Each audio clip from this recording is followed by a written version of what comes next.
దేవుడు ఇచ్చేవాడు. దేవుడు ఏది అడిగినా ఇస్తాడు.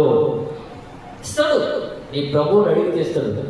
ఆయన మన కోసము తన కుమారుని ఇచ్చేశాడు.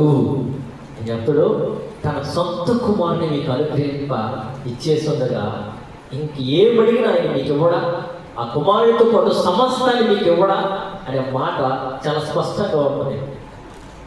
మన కోసం దేవుడు ఇచ్చేసాడండి. ఇచ్చేవాడు. నువ్వు ఇట్లనగా ఏమందుము? దేవుడు మన పక్షం ఉండగా మనకు విరోధి ఎవడు? తన సొంత కుమారుని అనుగ్రహించుటకు వెనుక తీయక మనందరి కొరకు ఆయన అప్పగించిన వాడు ఆయనతో పాటు సమస్తమును మనకెందుకు అనుగ్రహింపడు? ఆయనతో పాటు ఆయన కుమారుని ఇచ్చేసాడు. ఆయన కుమారుని ఇచ్చేసేస్తే ఆ కుమారుతో పాటు సమస్తాన్ని మనకి ఎందుకు ఇవ్వడు? మనకి ఇవ్వడానికే కదా ఆయన రెడీగా ఉండేది.